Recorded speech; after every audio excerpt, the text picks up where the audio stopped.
They called me the family disappointment for 23 years, said I was wasting my college degree, living off their generosity, contributing nothing to the family legacy.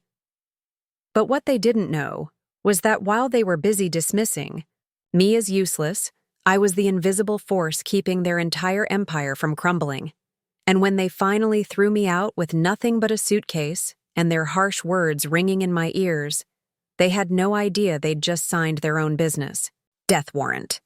Before we jump back in, tell us where you're tuning in from. And if this story touches you, make sure you're subscribed, because tomorrow, I've saved something extra special for you. My name is Emma Chen, and this is the story of how my parents' biggest mistake became my greatest victory. I grew up in Portland, Oregon, in a house that smelled like jasmine tea and disappointment. My parents, David and Linda Chen, owned Chen Associates Marketing, a mid-sized agency they'd built from nothing over 20 years. They were the kind of parents who measured success in billable hours and client acquisitions, and by those standards, I was their greatest failure. While my older brother Marcus was getting his MBA at Stanford and my younger sister Sophia was pre-med at Northwestern, I was the one who stayed home after college with what my mother called that useless communications, a degree. Communications, she said it like it was a disease, as if understanding how people connect, how messages resonate, how brands build trust was somehow beneath the Chen family standard. I'd graduated summa cum laude from University of Oregon with a double major in communications and digital media, but that meant nothing to parents who only understood traditional business metrics. They saw me as the child who couldn't cut it in the real world, who came crawling back home because I wasn't strong enough to make it on my own. What they didn't see was what I was actually doing. Every morning, I'd wake up at 5:30, brew myself a cup of coffee, and settle into the converted garage that served as my makeshift office. While the rest of the house slept, I was analyzing their client retention rates, studying their competitor strategies, and identifying the gaps in their digital presence that were bleeding money. Chen Associates had been successful in the pre-digital era, but the world was changing faster than my parents could adapt. Their client base was aging out, their marketing strategies were stuck in 2010, and their online presence was practically non-existent. They were so busy running the day-to-day operations that they couldn't see the cliff they were walking toward. So I became their safety net, the one catching them before they fell, all while they looked right through me. I started small. Their website looked like it was designed by someone who'd just discovered HTML. The navigation was confusing, the content was outdated, and it wasn't mobile optimized. While they were in client meetings, I rebuilt it from scratch. Modern design, intuitive, user experience, search engine optimized content that actually spoke to their target audience. When new clients started mentioning how impressed they were with the website, my parents assumed they'd finally hired the right web developer. They never thought to ask who that developer was. Then I noticed their social media presence was practically invisible. LinkedIn posts that got 3 likes, a Facebook page that hadn't been updated in months, and 0 presence on Instagram or TikTok where their potential clients were actually spending time. I created content calendars, designed graphics, wrote copy that showcased their expertise while telling stories that actually resonated with people. Their follower count quadrupled in 6 months. Engagement rates soared. New leads started coming in through social channels they didn't even know existed. My father would brag to his golf buddies about their social media guru, never realizing he was talking about the daughter he considered a disappointment. The real breakthrough came when I started attending industry conferences virtually, something my parents dismissed as playing on the computer. I'd spend hours in webinars learning about emerging trends, new technologies, shifting consumer behaviors.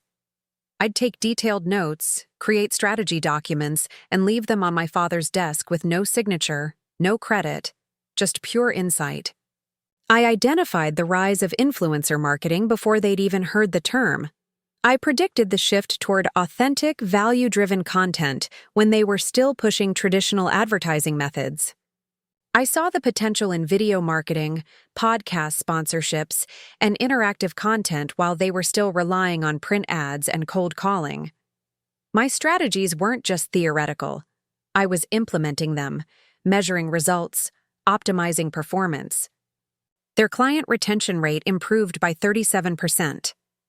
Their average client value increased by 42%. New client acquisition doubled. They were having their best financial years in company history, and they had no idea why. At family dinners, they'd celebrate their success while simultaneously lamenting my lack of ambition. My mother would shake her head sadly, wondering aloud where they'd gone wrong with me. My father would compare me unfavorably to Marcus, who was crushing it in his consultant role, or Sophia, who was already getting recruited by top medical programs. I'd sit there pushing food around my plate, listening to them discuss their latest client wins, their expansion plans, their dreams of opening a second office. All built on foundations I'd quietly laid while they slept, strategies I'd developed while they dismissed me as the family failure. The worst part wasn't the lack of recognition. It was the active dismissal of everything I tried to contribute openly. When I'd suggest they consider influencer partnerships, my mother would roll her eyes and say, "We run a serious business, not a teenage Instagram account." When I'd recommend they invest in video content, my father would scoff and say, "We're marketers, not Hollywood producers." They wanted the results of modern marketing without acknowledging the methods. They benefited from my innovations while simultaneously mocking the very skills that made those innovations possible. I became a ghost in my own family, present but invisible, contributing but unacknowledged. I'd hear them on client calls taking credit for strategies I'd developed, using language I'd crafted, presenting ideas I'd researched and refined. They weren't lying exactly. They genuinely seemed to believe these insights were coming from their own business acumen. Meanwhile, I was working 18-hour days. After spending my mornings on their business, I'd spend my afternoons and evenings freelancing for other companies, building my own client base, proving to myself that I had real value even if my family couldn't see it. I was making decent money, enough to contribute to household expenses and save for my own future, but because I worked from home, because my work was digital, because it didn't look like traditional employment, they saw it as elaborate procrastination. My mother would make comments about me playing on my computer all day, while she was at the office doing real work. She'd complain to her friends that I was 23 and still living at home, conveniently omitting the fact that I was paying for groceries, utilities, and contributing to the mortgage while simultaneously revolutionizing their business operations. The breaking point had been building for months. Every dismissed suggestion, every eye roll when I tried to share industry insights, every family gathering where I was introduced as the one who's still figuring things out, while Marcus and Sophia were celebrated for achievements that paled in comparison to what I was actually accomplishing. I'd started documenting everything, not out of spite, but out of necessity. I kept detailed records of every strategy I implemented, every result I achieved, every piece of content I created. I tracked metrics, saved screenshots, and recorded the correlation between my initiatives and their business growth. I told myself it was for my own portfolio, but deep down, I think I knew I was building evidence for a case I hoped I'd never have to make. The company's success was accelerating, but so was my family's dismissal of my potential. They were planning their expansion, talking about bringing Marcus into the business after his graduation, discussing succession plans that didn't include me. I'd hear them late at night, making plans for a future built on work I'd done, with no acknowledgement that I'd ever been part of it. I started applying for jobs in other cities, Seattle, San Francisco, New York.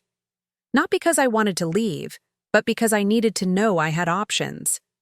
I was tired of being invisible in my own life, tired of contributing everything and receiving nothing, tired of being treated like a burden when I was actually the foundation holding everything together. The interviews went well, really well. Turns out, having quietly run digital strategy for a successful marketing agency while building a freelance portfolio made me incredibly attractive to companies who actually valued modern marketing expertise. I had 3 job offers within 2 weeks, each one offering more money than my parents made individually, in cities where my skills would be recognized and celebrated. But I didn't take them. Not yet. Because despite everything, I still hoped things would change. I still believed that maybe, eventually, they'd see me for who I really was instead of who they thought I should be. That hope was about to be brutally shattered. The night that changed everything started like any other. We were having dinner, discussing the day's events, when my father mentioned the... Preparing and narrating this story took us a lot of time, so if you are enjoying it, subscribe to our channel. It means a lot to us. Now back to the story. They called me the family disappointment for 23 years, said I was wasting my college degree, living off their generosity, contributing nothing to the family legacy. But what they didn't know was that while they were busy dismissing me as useless, I was the invisible force keeping their entire empire from crumbling. And when they finally threw me out with nothing but a suitcase and their harsh words ringing in my ears, they had no idea they'd just signed their own business death warrant. Before we jump back in, tell us where you're tuning in from, and if this story touches you, make sure you're subscribed, because tomorrow I've saved something extra special for you. My name is Emma Chen, and this is the story of how my parents' biggest mistake became my greatest victory. I grew up in Portland, Oregon, in a house that smelled like jasmine tea and disappointment. My parents, David and Linda Chen, owned Chen Associates Marketing, a mid-sized agency they'd built from nothing over 20 years. They were the kind of parents who measured success in billable hours and client acquisitions, and by those standards, I was their greatest failure. While my older brother Marcus was getting his MBA at Stanford and my younger sister Sophia was pre-med at Northwestern, I was the one who stayed home after college with what my mother called that useless communications degree. Communications. She said it like it was a disease, as if understanding how people connect, how messages resonate, how brands build trust was somehow beneath the Chen family standard. I'd graduated summa cum laude from University of Oregon with a double major in communications and digital media. But that meant nothing to parents who only understood traditional business metrics. They saw me as the child who couldn't cut it in the real world, who came crawling back home because I wasn't strong enough to make it on my own. What they didn't see was what I was actually doing. Every morning, I'd wake up at 5:30, brew myself a cup of coffee, and settle into the converted garage that served as my makeshift office. While the rest of the house slept, I was analyzing their client retention rates, studying their competitor strategies, and identifying the gaps in their digital presence that were bleeding money. Chen Associates had been successful in the pre-digital era, but the world was changing faster than my parents could adapt. Their client base was aging out, their marketing strategies were stuck in 2010, and their online presence was practically non-existent. They were so busy running the day-to-day operations that they couldn't see the cliff they were walking toward. So I became their safety net, the one catching them before they fell, all while they looked right through me. I started small. Their website looked like it was designed by someone who'd just discovered HTML. The navigation was confusing, the content was outdated, and it wasn't mobile optimized. While they were in client meetings, I rebuilt it from scratch. Modern design, intuitive, user experience, search engine optimized content that actually spoke to their target audience. When new clients started mentioning how impressed they were with the website, my parents assumed they'd finally hired the right web developer. They never thought to ask who that developer was. Then I noticed their social media presence was practically invisible. LinkedIn posts that got 3 likes, a Facebook page that hadn't been updated in months, and 0 presence on Instagram or TikTok where their potential clients were actually spending time. I created content calendars, designed graphics, wrote copy that showcased their expertise while telling stories that actually resonated with people. Their follower count quadrupled in 6 months. Engagement rates soared, New leads started coming, in through social channels they didn't even know existed. My father would brag to his golf buddies about their social media guru, never realizing he was talking about the daughter he considered a disappointment. The real breakthrough came when I started attending industry conferences virtually, something my parents dismissed as playing on the computer. I'd spend hours in webinars learning about emerging trends, new technologies, shifting consumer behaviors. I'd take detailed notes, create strategy documents, and leave them on my father's desk with no signature, no credit, just pure insight. I identified the rise of influencer marketing before they'd even heard the term. I predicted the shift toward authentic, value-driven content when they were still pushing traditional advertising methods. I saw the potential in video marketing, podcast sponsorships, and interactive content, while they were still relying on print ads and cold calling. My strategies weren't just theoretical. I was implementing them, measuring results, optimizing performance. Their client retention rate improved by 37%. Their average client value increased by 42%. New client acquisition doubled. They were having their best financial years in company history, and they had no idea why. At family dinners, they'd celebrate their success while simultaneously lamenting my lack of ambition. My mother would shake her head sadly, wondering aloud where they'd gone wrong with me. My father would compare me unfavorably to Marcus, who was crushing it in his consultant role, or Sophia, who was already getting recruited by top medical programs. I'd sit there, pushing food around my plate, listening to them discuss their latest client wins, their expansion plans, their dreams of opening a second office, all built on foundations I'd quietly laid while they slept, strategies I'd developed while they dismissed me as the family failure. The worst part wasn't the lack of recognition. It was the active dismissal of everything I tried to contribute openly.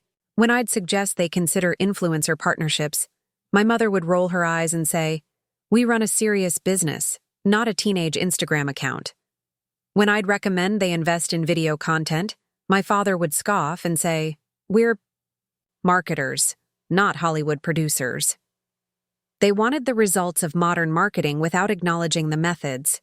They benefited from my innovations while simultaneously mocking the very skills that made those innovations possible. I became a ghost in my own family, present but invisible, contributing but unacknowledged. I'd hear them on client calls taking credit for strategies I'd developed, using language I'd crafted, presenting ideas I'd researched and refined. They weren't lying exactly. They genuinely seemed to believe these insights were coming from their own business acumen. Meanwhile, I was working 18-hour days.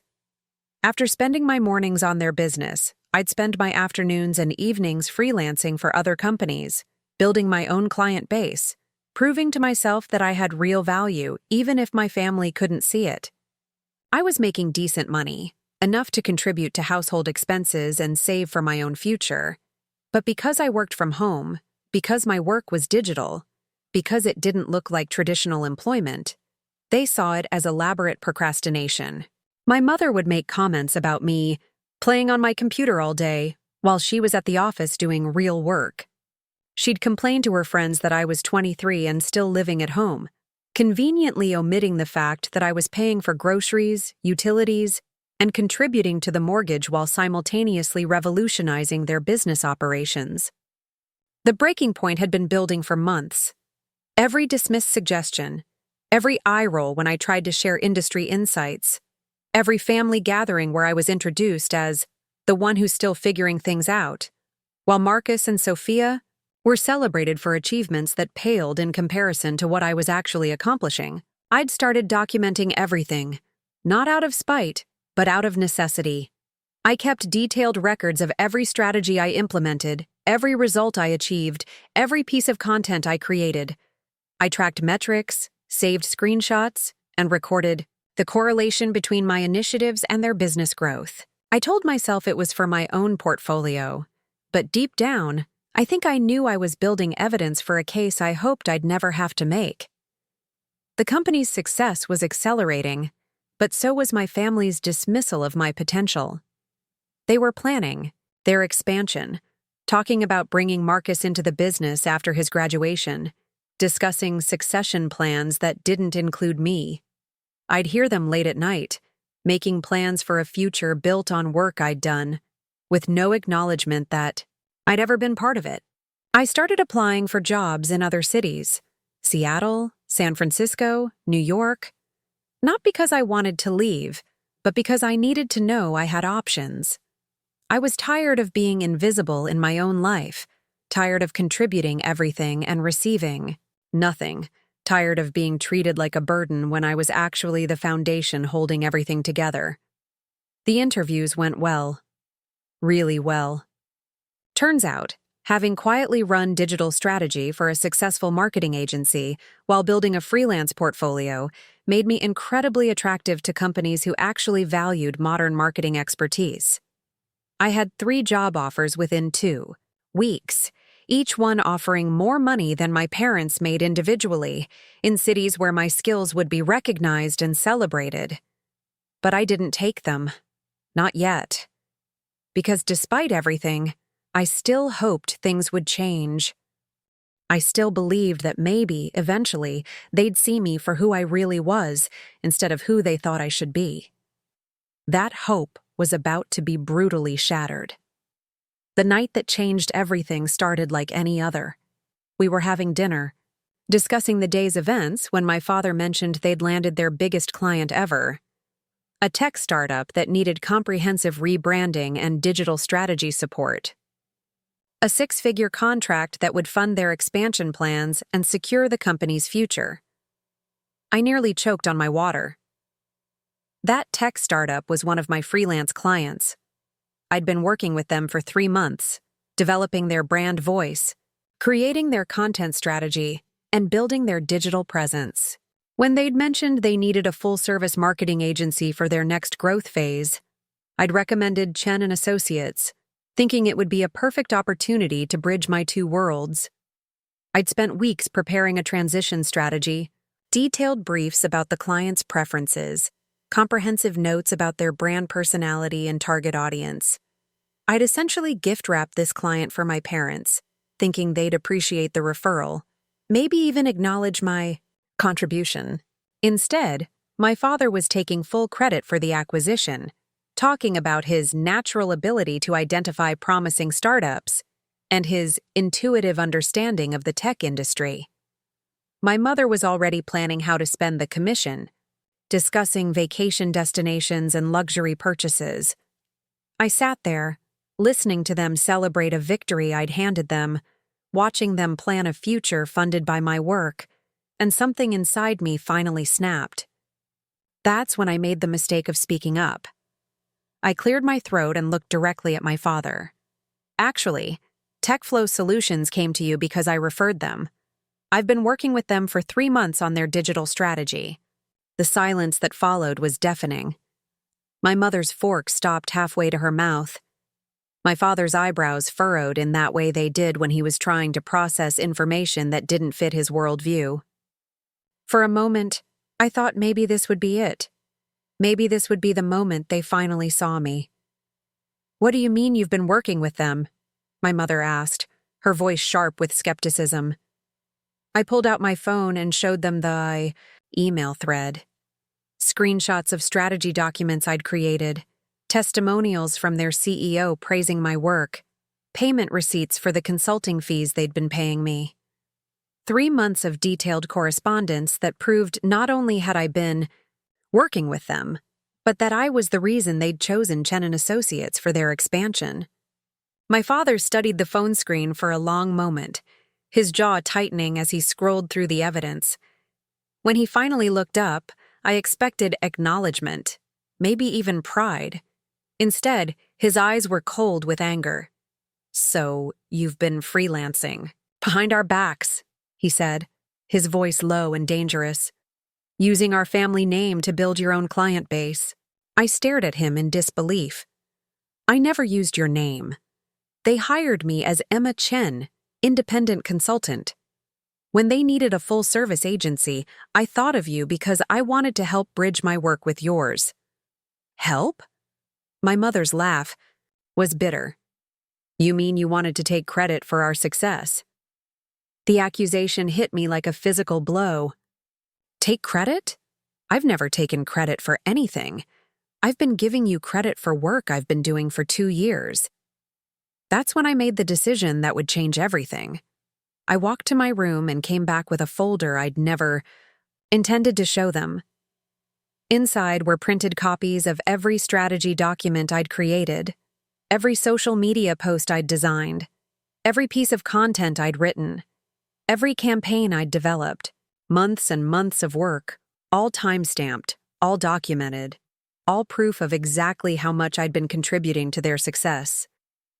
I spread it across the dining table like evidence in a courtroom. This is the website redesign that increased your conversion rate by 43%. These are the social media campaigns that tripled your follower engagement. This is the content strategy that's been generating 70% of your new leads. This is the competitor analysis that helped you pivot your service offerings. This is the SEO optimization that got you ranking on the first page for your target keywords. My parents stared at the papers as if they were written in a foreign language. My father picked up one of the strategy documents, scanning the detailed analysis and recommendations I'd spent weeks perfecting. "You did this?" he asked. And for a brief moment, I heard something that might have been respect in his voice. "I've been doing this for 2 years," I said quietly. "Every morning before you wake up, every evening after you go to bed, every weekend while you're relaxing. I've been studying your industry, learning your competitors, identifying opportunities, and implementing solutions. All the growth you've been celebrating, all the success you've been bragging about to your friends, it's been built on work I've been doing in the shadows." My mother was shuffling through the social media content I'd created, her face growing paler with each page. "These posts, they're from our company accounts. I've been managing your entire digital presence for 18 months, I confirmed. Every post, every graphic, every piece of copy that's been generating engagement and leads. I created your LinkedIn strategy, your Instagram presence, your Facebook campaigns. I've been responding to comments, managing your online reputation, and engaging with your audience." The room fell silent again, but this time it felt different, heavier, like the weight of 2 years of invisible labor was finally settling on their shoulders. Then my father's expression hardened again. "Why didn't you tell us?" The question was so absurd I almost laughed. "I tried. Every time I suggested a digital strategy, you told me I didn't understand serious business. Every time I recommended social media marketing, you said it was for teenagers. Every time I tried to contribute to strategy meetings, you dismissed my ideas as naive. So I stopped trying to get credit and just started doing the work." "That's not how business works," my father said, his voice rising. "You can't just implement strategies without approval. What if something had gone wrong? What if your amateur attempts had damaged our reputation?" Amateur attempts. After 2 years of demonstrably successful results, he was still calling my work amateur attempts. "The only thing that would have damaged your reputation is if I hadn't been doing this work," I said, my own voice starting to rise. "Your website was a disaster. Your social media was non-existent. Your content strategy was stuck in 2010. I saved you from becoming irrelevant, and you're angry about it." My mother stood abruptly, her chair scraping against the floor. "Don't you dare take that tone with us. We built this business from nothing. We've been successful long before you started your little computer projects. Your revenue has increased by 68% since I started my little computer projects," I shot back. "Your client retention is at an all-time high. Your new client acquisition has doubled. You're having the best financial years in company history, and it's not because the economy suddenly got better or because you magically became better marketers overnight." I pulled out my laptop and opened the analytics dashboard I'd been tracking obsessively. Numbers don't lie, and I had 2 years of data to prove every claim I was making. "Look at this," I said, turning the screen toward them. Here's your website traffic before I redesigned it. Here's your traffic after. Here's your social media engagement before I took over. Here's your engagement after. Here's your lead generation through digital channels before my campaigns. Here's your lead generation after. These aren't opinions or feelings, these are measurable results. My father studied the graphs and charts, his marketing background making it impossible for him to deny what the data was showing. But instead of pride or gratitude, his face showed something that looked almost like betrayal. "So what is this?" he asked. "Some kind of elaborate scheme to prove we need you? Some manipulation to make yourself indispensable?" The accusation was so unfair, so twisted, that I felt something break inside my chest. This is me loving this family enough to work 18-hour days to ensure your success. This is me believing in your business enough to sacrifice my own recognition to make sure it thrived. This is me being stupid enough to think that eventually you'd see my value instead of just my failures. "We never said you were a failure," my mother protested, but her voice lacked conviction. "You've never said I was anything else," I replied. Every family dinner, every conversation with your friends, every introduction to new people. Emma's the one who's still figuring things out. Emma's the one who couldn't make it in the real world. Emma's the one wasting her education. Never mind that I graduated summa cum laude. Never mind that I've been single-handedly modernizing your business. Never mind that I've been contributing more to this family's success than anyone wants to. Acknowledge. I closed my laptop and started gathering the documents from the table. You want to know why I didn't tell you? Because I knew this is exactly how you'd react. Instead of being grateful, you're angry. Instead of being proud, you're suspicious.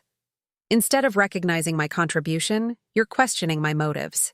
Your motives should be questioned, my father said coldly.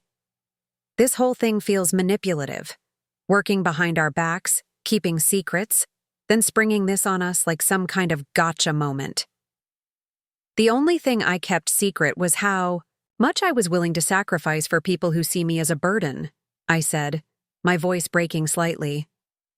I've been getting job offers, Dad. Real offers. In Seattle, San Francisco, New York. Companies that actually value digital marketing expertise. Companies that would pay me more than you and Mom make combined. Companies that would recognize my contributions instead of questioning my motives. For the first time, my parents looked genuinely shaken. The idea that I might have options, that I might be valuable to someone else, seemed to challenge their fundamental assumptions about my place in the world. "Then why haven't you taken them?" my mother asked quietly. "Because I believed in this family," I said simply. "Because I thought eventually you'd see me for who I really am instead of who you decided I should be. Because I hoped that maybe, someday, my own parents would be proud of me instead of disappointed in me." The silence stretched between us like a chasm. I could see them processing, trying to reconcile the daughter they thought they knew with the evidence spread before them. But instead of the breakthrough I'd hoped for, I saw something else in their faces. Resentment. Anger. The look of people who'd been caught in a lie they'd been telling themselves. My father was the first to speak. "This doesn't change anything," he said finally. "You're still living in our house, using our resources, working without supervision or approval. You're still not contributing to this family in any meaningful way." The words hit me like physical blows. After everything I'd shown them, after all the evidence, after 2 years of documented success, he was still saying I wasn't contributing in any meaningful way. "Not contributing?" I whispered, staring at him in disbelief. "That's right," my mother said, standing beside him in solidarity. "Sneaking around, working behind our backs, that's not contribution. That's manipulation. Real contribution means being part of the team, following the chain of command, respecting the way we do business." "The way you do business was failing," I said, my voice stronger now. "Your methods were outdated. Your strategies were ineffective. your digital presence, was embarrassing. I didn't manipulate anything. I fixed everything. You think you fixed everything? My father's voice was rising to match mine. You think your amateur hour social media posts and your basic website tweaks saved our business? We were successful before you touched anything, and we'll be successful long after you stop playing around with computers. Playing around with computers. After showing them 2 years of documented success, he was still calling it playing around with computers. That's when I realized the truth that had been staring me in the face for months. They didn't want to see my value, because acknowledging my contribution would mean acknowledging their failures. Admitting I'd been essential would mean admitting they'd been wrong about me, wrong about digital marketing, wrong about the future of their industry. It was easier to dismiss me as manipulative than to face the reality that their 23-year-old daughter had been carrying their business while they looked down on her. You know what? I said, standing up from the table. You're right. I have been manipulative. I've been manipulating myself into believing that people who see me as worthless might someday see me as valuable. I've been manipulating myself into thinking that if I just worked hard enough, sacrificed enough, proved myself enough, you might actually be proud of me. I gathered the last of my documents, sliding them back into the folder. But the manipulation stops now.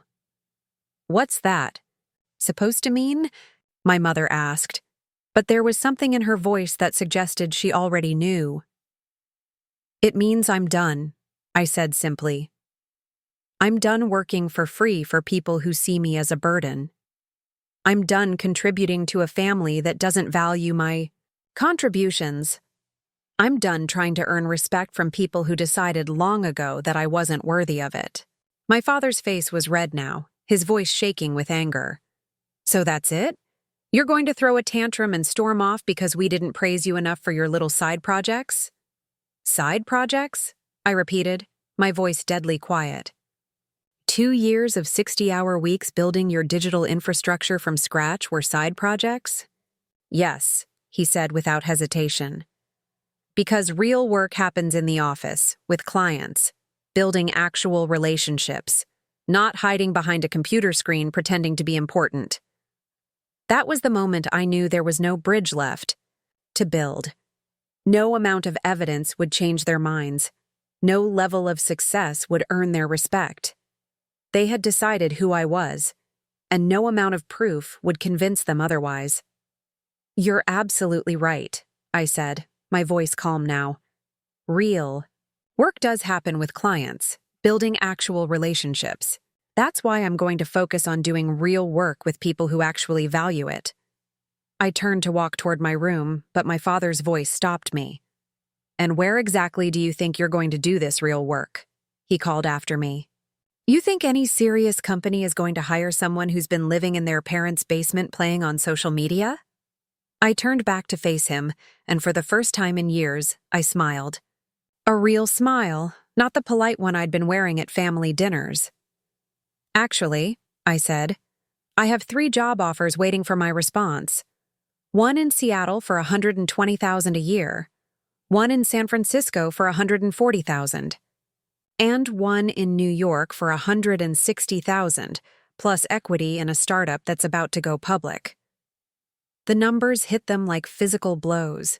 I watched their faces change as they processed what I'd just said. Their disappointment daughter, their family failure, their burden who played on computers all day, was worth more on the open market than they'd ever imagined. That's impossible, my mother whispered. It's documented, I said simply. Just like everything else I've been trying to show you. The difference is these companies looked at my work and saw value. They saw results. They saw potential. They saw everything you've been refusing to see for 2 years. My father was quiet for a long moment, and I could see him calculating, trying to process this new information. When he finally spoke, his voice was different, smaller. If that's true, he said slowly, then why are you still here?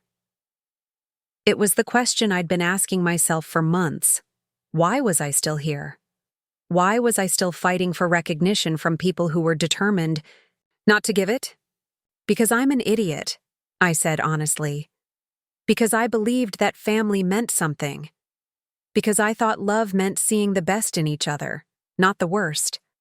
Because I hoped that eventually you'd be proud of me instead of ashamed of me. We're not ashamed of you, my mother said quietly, but even she didn't sound convinced. Yes, you are, I said with certainty. You're ashamed that I'm not Marcus with his MBA and his consultant salary. You're ashamed that I'm not Sophia with her pre-med track and her perfect grades. You're ashamed that I chose communications over business, that I work from home instead of an office, that I believe in digital marketing instead of traditional methods. You're ashamed that your daughter doesn't fit the mold you built for success. I paused, looking at both of them, these people who'd raised me but never really seen me. But mostly, I continued, you're ashamed that despite all of that, I'm still more successful than you want to admit. Because if the daughter you've been dismissing as a failure is actually successful, what does that say about your judgment? What does that say about your values? What does that say about the way you've been treating me? The room fell silent. Again, but this time it felt final, like the end of a conversation that had been building for years. My father cleared his throat. So, what do you want from us? He asked. An apology? Recognition? A job at the company? I looked at him for a long moment, studying the face that had looked at me with disappointment for so many years. And suddenly, I realized I didn't want any of those things. Not anymore. I don't want anything from you, I said quietly. I wanted those things for 2 years. I wanted acknowledgement, respect, maybe even pride. But I don't want them anymore, because I've learned something important tonight. I picked up my folder and held it against my chest. I learned that I don't need your validation to know my worth. I don't need your recognition to know my value. I don't need your approval to know I'm successful. The numbers speak for themselves. The results speak for themselves. The job offers speak for themselves. I started walking toward my room again, but this time my father didn't call after me. Instead, it was my mother who spoke. Emma, she said, her voice softer than it had been all evening. We raised you. We supported you. We gave you a place to live and work. Doesn't that count for something? I stopped and turned back one more time. Yes, I said simply. It counts for a lot. And I've been paying you back every single day for 2 years. Not just with money for groceries and utilities. Not just with the work I've been doing to grow your business, but with loyalty, with dedication, with the kind of unconditional support that apparently only flows one direction in this family. I looked at both of them, these people who'd shaped me but never understood me. But here's what I've realized, I continued. I can't keep paying a debt that will never be forgiven. I can't keep trying to earn something that will never be given. I can't keep investing in people who see that investment as manipulation instead of love. My mother's eyes were wet now, but I couldn't tell if it was from sadness or anger. So, what are you saying? She asked. I'm saying I'm done, I replied. I'm done working for free for people who don't value my work. I'm done sacrificing my own opportunities for people who don't appreciate the sacrifice. I'm done being invisible in my own family. I turned toward my room one final time. And I'm especially done, I called over my shoulder, working my ass off to make people successful who think success means I should know my place. I walked down the hallway to my room and closed the door quietly behind me. Through the thin walls, I could hear my parents talking in urgent, hushed voices, but I couldn't make out the words. And for the first time in months, I realized I didn't want to. I sat on my bed and opened my laptop. 3 email drafts, 3 job offers, 3 opportunities to start over somewhere new. Somewhere I wouldn't be the family disappointment or the basement dweller or the girl who played on computers all day. Somewhere I could just be Emma Chen, digital marketing strategist, worth $160,000 a year plus equity to people who understood the value of what I brought to the table. I stared at the screen for a long time, cursor hovering over the send button that would change my life forever. And for the first time in 2 years, I felt something I'd almost forgotten existed: hope. I didn't sleep that night. Instead, I sat at my desk until dawn, methodically documenting everything I'd built for Chen Associates over the past 2 years, not for them anymore, but for me. For the portfolio that would prove my worth to employers who actually understood digital marketing. By sunrise, I had made 3 decisions that would change everything. First, I accepted the New York job offer. The startup, Velocity Digital, was everything Chen Associates wasn't: forward-thinking, innovative, and desperate for someone with my exact skill set. They'd been trying to poach me for weeks, and their CEO had made it clear that my work with TechFlow Solutions was exactly the kind of strategic thinking they needed for their expansion. Second, I was going to extract myself from my parents' business operations with surgical precision, not in anger, not in revenge, but with the same quiet professionalism I'd used to build their digital empire. I would remove my contributions, systematically document the transition, and leave them with exactly what they'd had before I started helping, which wasn't much. Third, I was going to do it all without telling them. Just like I'd built their success in silence, I would dismantle my involvement in silence. They wanted to believe their success was their own? Fine, let them prove it. I started with the digital assets. Over the past 18 months, I'd built their entire online presence from scratch, using my own software subscriptions, my own design tools, my own premium accounts. Their website was hosted on servers I paid for. Their social media management tools were under my licenses. Their email marketing platform, their analytics dashboards, their project management systems, all running on accounts I'd set up and funded myself. I'd done this partly out of necessity and partly out of control. When I'd first started helping, they'd balked at the monthly costs of professional marketing tools. Why do we need to pay for software when there are free options? My father had asked. So I'd quietly upgraded to premium accounts myself, telling them I was just figuring out the free versions. Now, those premium accounts were going to become their problem. I opened my laptop and began the process of transferring ownership of everything I could legally transfer. The website domain was in my name, purchased with my credit card when I'd rebuilt their site. I initiated the transfer to my father's email, along with detailed instructions for maintaining hosting, renewing security certificates, and managing the content management system. The social media accounts were trickier. I was the primary administrator on all their platforms, with access to posting schedules, analytics, and audience insights that I'd spent months cultivating. I couldn't transfer ownership without their cooperation, but I could remove my access and document exactly what they'd need to maintain their presence. I spent hours creating transition documents, step-by-step guides for managing their Facebook business page, their LinkedIn company profile, their Instagram account that had grown from 200 followers to over 15,000 under my management. I documented their content calendar for the next 3 months, explained their hashtag strategy, and provided templates for the types of posts that had been driving their engagement. But here's what I didn't include: the why behind any of it, the strategic thinking that had driven my decisions, the audience research that had informed their content strategy, the competitive analysis that had shaped their messaging, the trend forecasting that had kept them ahead of their industry curve. I gave them the what and the how, but not the why, because the why was what they'd been paying me for, even if they didn't know it. Next, I tackled their client relationships. This was the most delicate part, because I genuinely cared about the clients I'd been working with through Chen Associates. TechFlow Solutions wasn't the only company I'd been supporting behind the scenes. There were 6 other businesses whose digital strategies I'd been managing, whose content I'd been creating, whose campaigns I'd been optimizing. I couldn't just disappear on them. That wouldn't be professional and it wouldn't be fair. But I also couldn't continue working for my parents' company under the current circumstances. So I did something I'd never done before. I scheduled individual calls with each client to introduce them directly to my parents.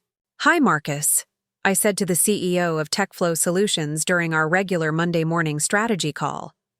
"I wanted to let you know that I'll be transitioning away from your account over the next few weeks. I'll be introducing you directly to David Chen, the founder of Chen Associates, who'll be taking over strategic oversight of your campaigns." Marcus was quiet for a moment. "Emma, you've been incredible to work with. Is there something we did wrong? Are you not happy with the partnership?" "Not at all," I assured him. "You've been amazing clients. This is about my career development.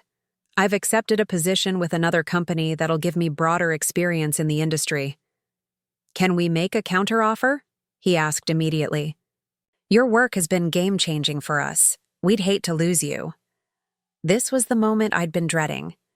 Because the truth was, TechFlow Solutions had been paying Chen Associates premium rates for work that I'd been doing for a fraction of my market value. They could afford to pay me directly, probably more than my parents were charging them. "I appreciate that," I said carefully, "but I've already committed to this new opportunity. However, I want to make sure your transition is seamless. David Chen has been overseeing all our client strategies, and he'll be taking point on your account moving forward." It wasn't exactly a lie. My father had been overseeing the client relationships, even if he hadn't been developing the strategies. And now he'd have to figure out how to do both. I had similar conversations with all 6 active clients, each one more difficult than the last. These were relationships I'd built, strategies I'd developed, campaigns I'd optimized through months of testing and refinement. But they were also my parents' clients, contracted through their company, and I wasn't going to poach them out of spite. What I was going to do was make sure my parents understood exactly what they'd be losing. I created detailed client handover documents for each account, not just the surface-level information, but deep strategic insights. Each client's brand personality, their audience demographics, their content preferences, their seasonal trends, their competitive landscape, their growth opportunities. Everything I'd learned through months of working closely with their teams. But again, I documented the what without the why. I told them what each client liked, but not why they liked it.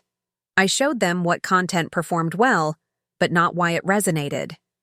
I provided them with templates and examples, but not the strategic framework that had generated those examples.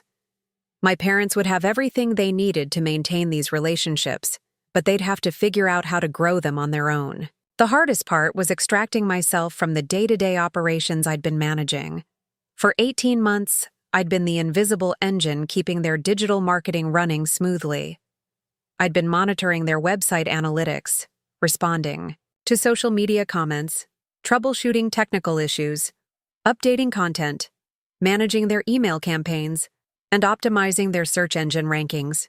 All of this had been happening behind the scenes, during hours when my parents thought I was just playing on my computer.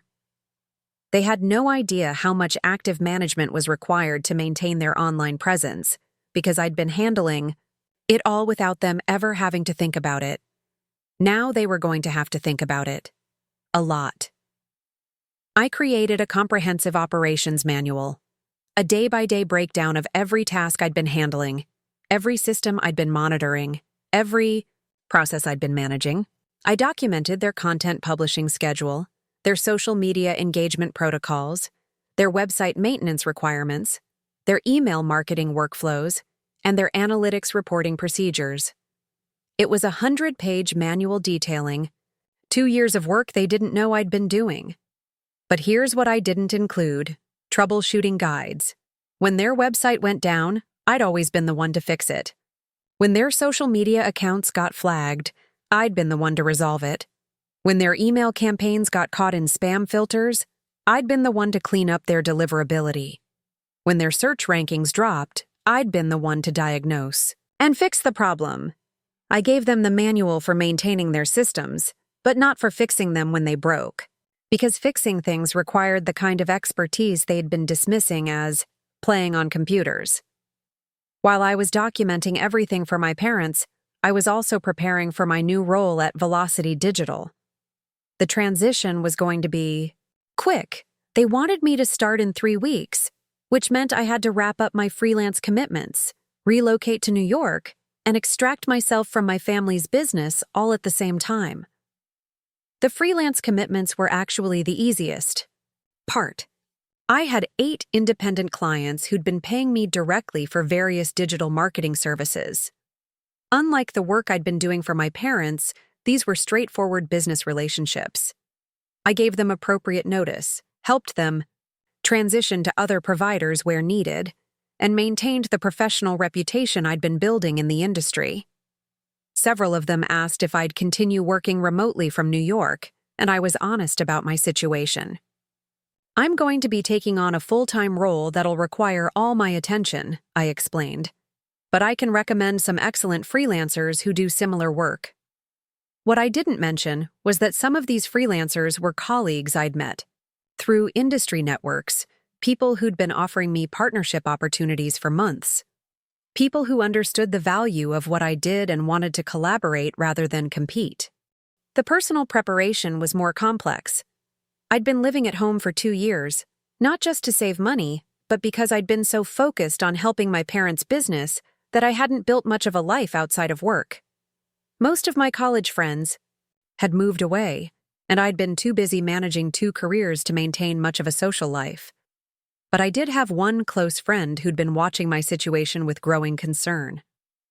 Jessica had been my roommate senior year, and she'd stayed in Portland after graduation, working for a tech company downtown. She'd been offering me her couch for months, insisting that I needed to get out of my parents' house for my own sanity. "Emma," she'd said during our last coffee date, "you're killing yourself trying to prove your worth to people who've already decided you're worthless. You're too smart for this." Now I was finally ready to take her advice, but I was taking it all the way to New York instead of just across town. I called Jessica to let her know about my decision. "I'm moving to New York," I said without preamble. "I got a job offer I can't refuse, and I'm finally ready to stop trying to fix my relationship with my parents." Jessica was quiet for a moment. "What happened?" she asked. I told her about the dinner conversation, about showing them all my work, about their reaction. Jessica had heard bits and pieces of my family drama over the years, but this was the first time I'd laid out the full scope of what I'd been doing and how they'd responded. "Jesus, Emma," she said when I finished. "They've been taking credit for your work for 2 years?" "Not exactly taking credit," I clarified. "More like not acknowledging that I was doing any work at all. They genuinely seemed to believe their success was just their own business acumen." "That's almost worse," Jessica said. "Taking credit would at least mean they recognized your contributions. This sounds like they've been gaslighting themselves about where their success was coming from." She was right, and hearing it put so bluntly helped me understand why the conversation had been so devastating. It wasn't just that they'd dismissed my work. It was that they'd been living in a completely different reality, one where my contributions didn't exist. "So, what's your plan?" Jessica asked. "I'm going to extract myself from their business as professionally as possible," I said. "Give them all the documentation they need to maintain what I built, but let them figure out how to grow it themselves. And then I'm going to focus on building something that's actually mine." "Good," Jessica said firmly. "It's about time." The next 2 weeks were a blur of preparation. I apartment hunted remotely, finding a small 1-bedroom in Brooklyn that I could afford on my new salary. I researched neighborhoods, read lease agreements, and coordinated with Velocity Digital's HR department to handle the logistics of my relocation. I also continued my extraction from Chen Associates, methodically removing myself from every system and process I'd been managing. Each day, I'd complete another section of the transition, leaving detailed notes and documentation for my parents to find. But I didn't tell them what I was doing. As far as they knew, I was just spending my usual hours playing on my computer. The irony wasn't lost on me. For 2 years, they'd dismissed my work as unimportant computer games. Now I was using those same computer skills to systematically remove myself from their business, and they had no idea it was happening. On Wednesday of my second week of preparation, I got an email from TechFlow Solutions CEO. Emma, it read, I had a great conversation with David Chen yesterday about our ongoing strategy. He seems like a smart guy, but I got the sense he's not as familiar with our account as I expected. Can you make sure he's fully briefed on our Q3 goals before our next meeting? I stared at the email for a long moment. My father had been managing the client relationship for months, attending their monthly strategy calls, reviewing their performance reports, and approving their campaign budgets. But apparently, he wasn't as familiar with their actual strategic goals as their CEO expected. That's because I'd been the one developing those goals.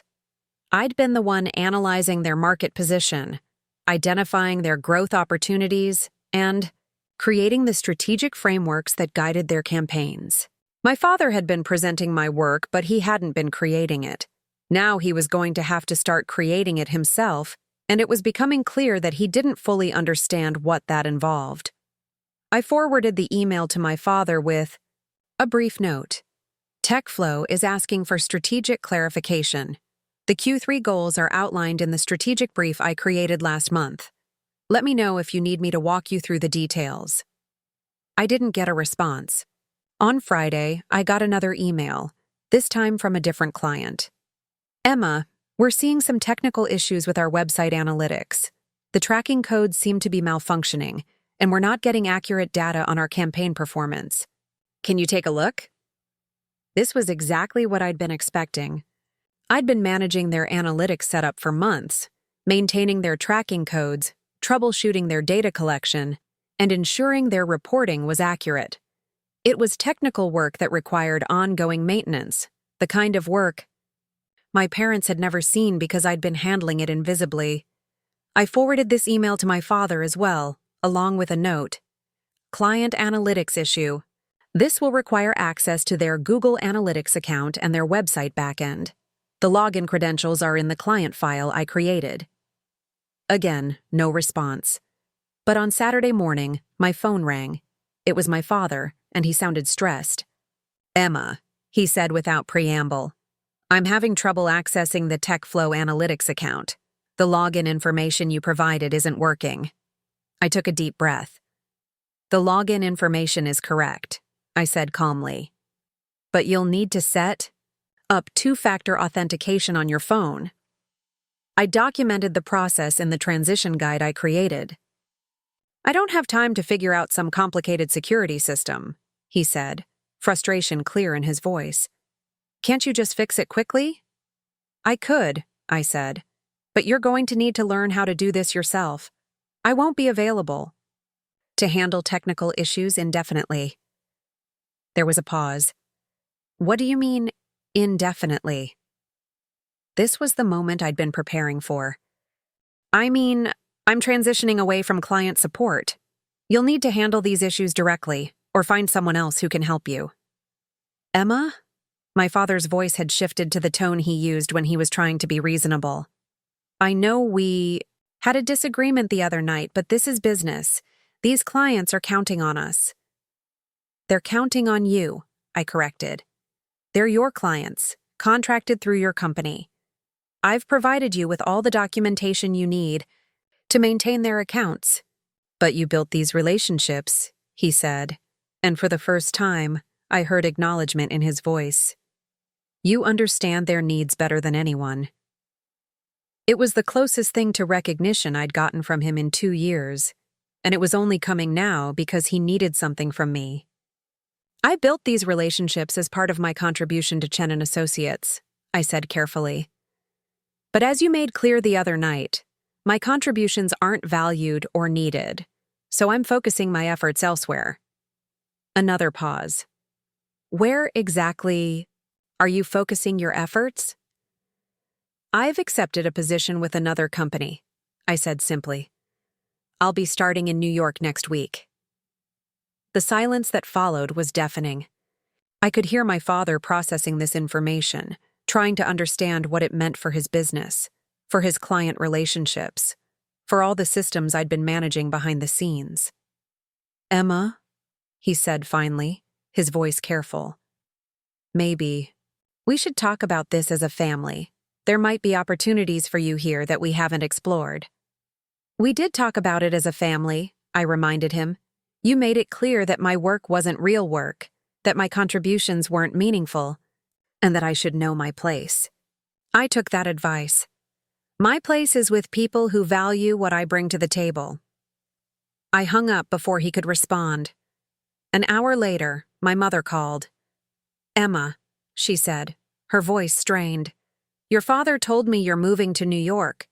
This seems very sudden." "I've been planning it for weeks," I said, which was true. The opportunity came up, and I decided to take it. "But what about the business?" she asked. "What about the clients you've been working with?" Interesting how my work with their clients had suddenly become important to her.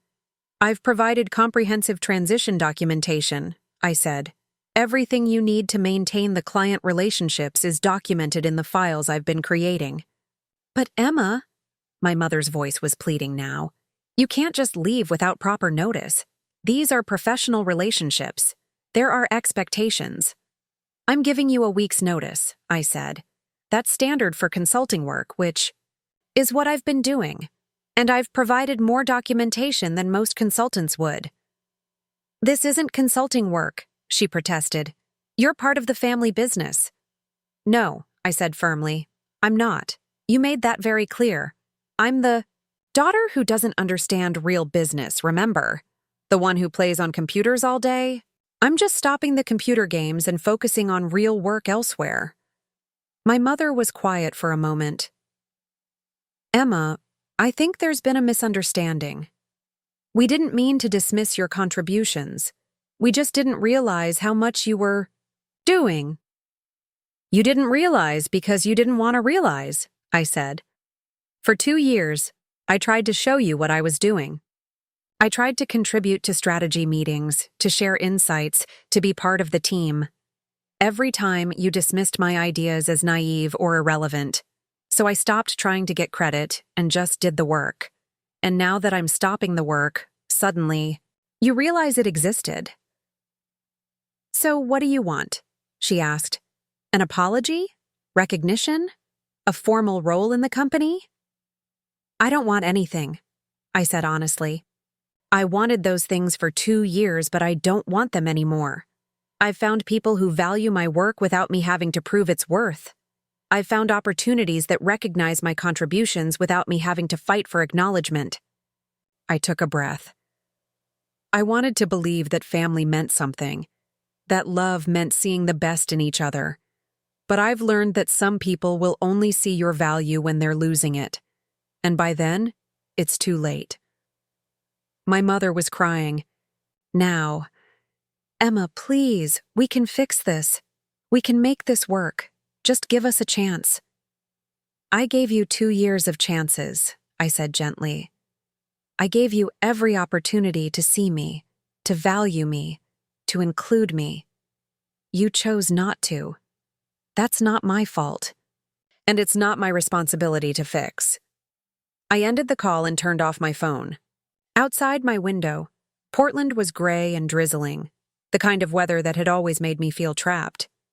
But next week, I'd be in New York, starting fresh with people who saw me as an asset instead of a burden. I opened my laptop and began the final phase of my extraction. There was still work to be done, systems to document, processes to transfer. But for the first time in 2 years, I was working for myself instead of for people who couldn't see my value. And it felt like freedom. My first week in New York was everything I'd hoped it would be.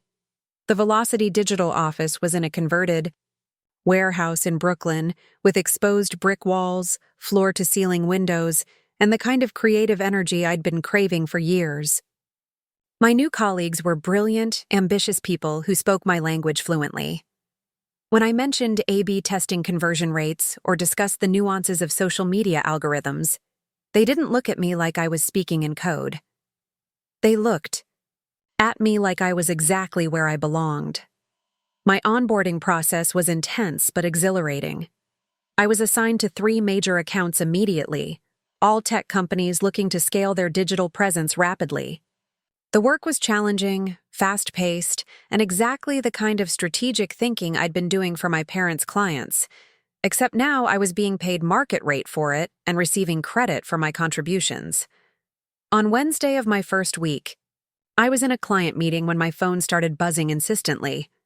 I'd put it on silent, but I could see the screen lighting up repeatedly with calls from Portland area codes.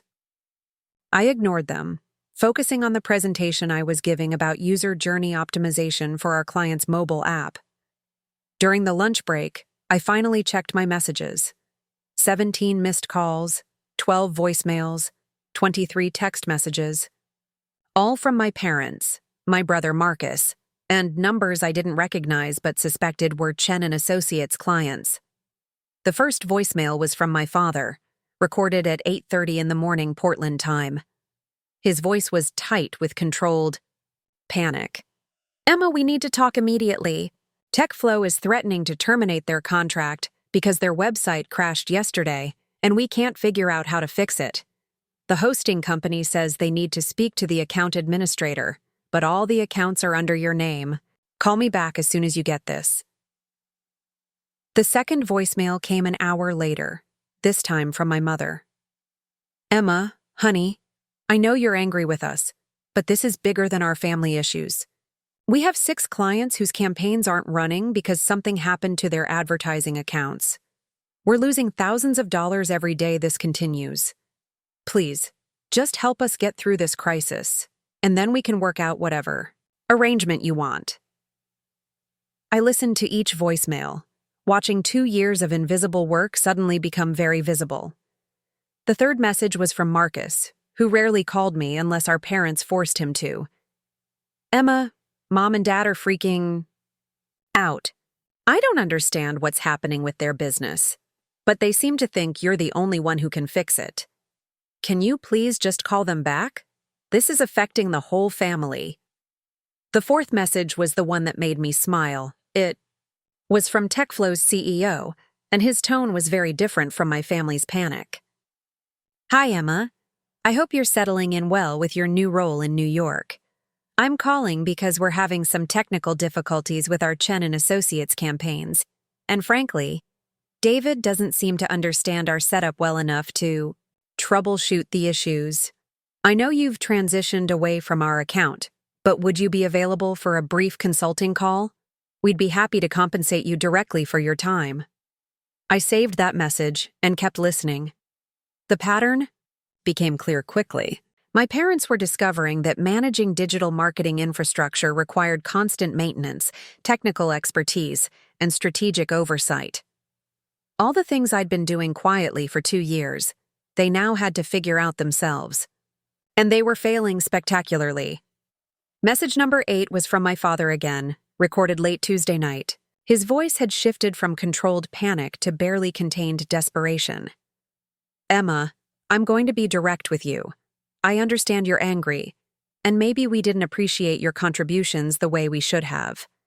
But right now, we're looking at potentially losing 40% of our client base because systems you set up aren't working and we don't know how to fix them. I'm not asking you to come back. I'm asking you to help us transition properly so we don't destroy everything we've built." The 9th message was from my mother, and she sounded like she'd been crying. "Emma, I know we handled things poorly. I know we said things we shouldn't have said, but please don't let our mistakes destroy the business. There are 8 people who work here whose jobs depend on keeping these clients happy. Whatever we need to do to make this right with you, just tell us. But please don't let innocent people suffer because we were stupid." I sat in Velocity Digital's break room, staring at my phone and feeling absolutely nothing. Not anger, not satisfaction, not guilt. Just a calm, clear understanding that this moment had always been inevitable. For 2 years, I'd been the foundation holding up their digital marketing operations. I'd been the one monitoring their systems, preventing problems before they occurred, fixing issues before they became disasters. I'd been their safety net, their early warning system, their invisible technical support team. Now, they were experiencing what their business looked like without that foundation, and they were panicking. But here's what struck me most about their messages. Even in crisis, even when they desperately needed my help, they still couldn't bring themselves to acknowledge what I'd actually been doing. My father called it systems you set up, rather than the comprehensive digital infrastructure you built. My mother called it our mistakes, rather than our systematic dismissal of your expertise. They needed me, but they still couldn't see me. I scrolled through the text messages, which were increasingly frantic variations of the voicemails. But buried in the middle was one message that caught my attention. It was from Jessica, my friend in Portland. Emma, I don't know what's happening with your parents' business, but word is getting out in the local marketing community. Someone posted in the Portland Digital Marketing Facebook group asking if anyone knew what was wrong with Chen Associates' online presence. Their website's been down for 2 days. Their social media hasn't been updated this week, and apparently some of their clients are publicly complaining about campaign failures. Thought you should know. I opened Facebook and searched for the Portland Digital Marketing Group. Sure enough, there was a post from someone I didn't recognize. Anyone else notice that Chen & Associates seems to be having major technical difficulties? Their website's been showing server errors, their social media's gone silent, and I heard from a friend who works there that several clients are threatening to leave. Weren't they supposed to be one of the more established agencies in town? The comments were brutal. Other local marketers sharing similar observations, speculating about what might be wrong, and a few people defending my parents' reputation while noting that something definitely seemed off. One comment made me pause. I always wondered how they stayed competitive without a strong digital presence. Their work seemed old school, but their online marketing was actually pretty sophisticated.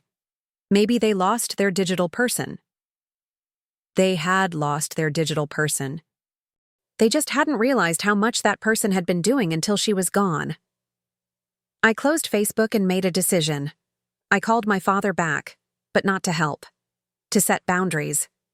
He answered on the first ring. Emma, thank God. We need your help immediately. The TechFlow website is down. 3 other clients are reporting campaign failures, and we can't access half the accounts you set up. I know, I said calmly. I got your messages. Can you walk me through how to fix these issues? He asked. I have the documentation you left, but it's not detailed enough for this level of problem. The documentation I left covers routine. Maintenance, I said. What you're experiencing now is system failures that require technical troubleshooting. That's not something I can walk you through over the phone. Then can you remote into our systems and fix them yourself? He asked. We'll pay you consulting rates, whatever you charge. I can't do that, I said simply. I'm employed full-time now, and I can't take on consulting work that would conflict with my current role. This was partially true.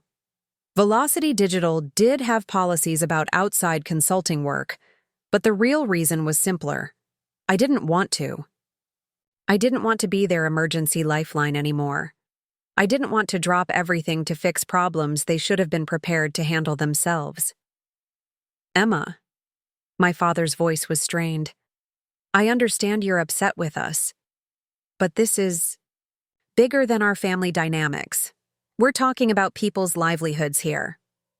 You're right, I agreed. It is bigger than family dynamics. This is about business operations, technical infrastructure, and strategic planning.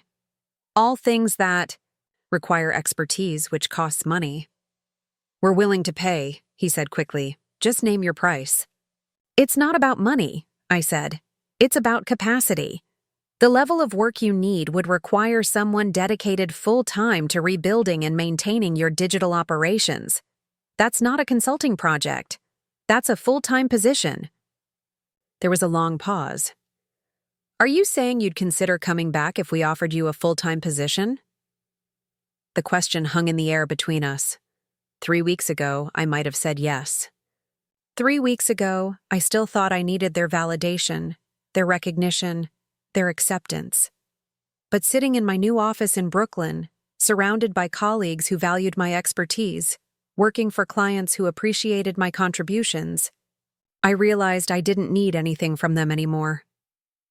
"No," I said quietly. "I'm saying you need to hire someone qualified to manage your digital operations.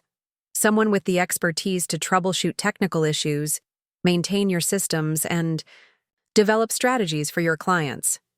"But we don't know how to hire someone like that," my father said. And for the first time, I heard vulnerability in his voice. "We don't understand this stuff well enough to evaluate candidates."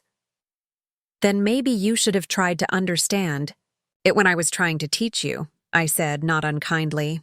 "Maybe you should have listened when I suggested digital strategy meetings. Maybe you should have taken my recommendations seriously instead of dismissing them as naive." Another pause. "Emma," he said finally, "I'm sorry. I'm sorry we didn't see what you were doing. I'm sorry we didn't value your contributions. I'm sorry we treated you like you were wasting your time when you were actually keeping our business running." It was the apology I'd wanted for 2 years, and I felt absolutely nothing hearing it. "I appreciate that," I said simply. "But apologies don't fix technical systems or rebuild client relationships. You need professional help, and you need it from someone who can dedicate their full attention to your business." "Who would we even call?" he asked, sounding lost. "Try posting in the Portland Digital Marketing Facebook group," I suggested. "I'm sure there are qualified consultants in the area who could help you assess your situation and develop a recovery plan." I could hear him writing that down. "Emma," he said hesitantly, "would you be willing to at least provide a reference for whoever we hire? Help them understand what you built so they can maintain it?" "I'd be willing to provide documentation," I said, "but I won't be available for ongoing consultation or support. Whatever arrangement you make with a new consultant will need to be complete and independent." After I hung up, I sat quietly for a moment, processing the conversation. My father had apologized, acknowledged my contributions, and asked for my help in a way that suggested he finally understood my value. But it had taken a business crisis and the threat of losing major clients for him to reach that understanding. Too little, too late. Over the next few days, I watched the situation in Portland unfold through social media and industry networks. The Portland Digital Marketing Facebook group became a goldmine of information as local marketers discussed Chen Associates' very public struggles. Someone posted a screenshot of their website showing a 503 service unavailable error. Another person shared a LinkedIn post from one of their clients announcing they were exploring new marketing partnerships after recent service disruptions. A third person mentioned hearing from a Chen Associates employee that they were going through some technical difficulties but expected to resolve them soon. But the most telling post came from someone who'd apparently been contacted by my parents about potential consulting work. Chen Associates reached out about some emergency digital marketing support. They seemed to need someone to rebuild their entire online presence from scratch. Anyone know what happened to their previous digital person? Their infrastructure is apparently more complex than they realized. The responses to that post were illuminating. Several consultants mentioned being contacted by my parents, but most had turned down the work after initial conversations. They seemed to need someone full-time but only want to pay project rates, one consultant wrote. Also, they kept referring to their previous setup as if someone had just helped them out, rather than built a comprehensive system. When I explained what it would take to reconstruct their digital operations, they seemed shocked by the scope of work involved. Another consultant added, "I talked to them yesterday. They have no documentation of their strategic frameworks, no understanding of their audience segmentation, and no insight into why their previous campaigns were successful. It's like they were completely disconnected from their own digital marketing operations. Honestly, whoever was managing their digital presence before was basically running a parallel business. A parallel business. That's exactly what it had been. I'd been running Chen Associates digital marketing operations as if it were my own company, with my own tools, my own strategies, my own client relationships. My parents had been the face of the business, but I'd been the brain. And now the brain was gone, leaving them with a body that didn't know how to function. On Friday, I got a call from TechFlow's CEO. "Emma," Marcus said, "I hope you don't mind me reaching out directly. I got your number from your LinkedIn profile." "Not at all," I said. "How can I help you?" "Well, we've decided to terminate our contract with Chen Associates," he said bluntly. "The technical issues this week were the final straw, but honestly, we've been concerned about the strategic direction since you transitioned off our account. David seems like a nice guy, but he doesn't understand our business the way you did." "I'm sorry to hear that," I said, and I meant it. "They're good people who are going through a difficult transition." "I'm sure they are," Marcus agreed. "But we can't afford to have our marketing campaigns managed by people who don't understand digital strategy. Which brings me to my real question. Would you be interested in working with us directly?" I paused. "What do you mean?" "I mean, we'd like to hire you as our marketing consultant," he said.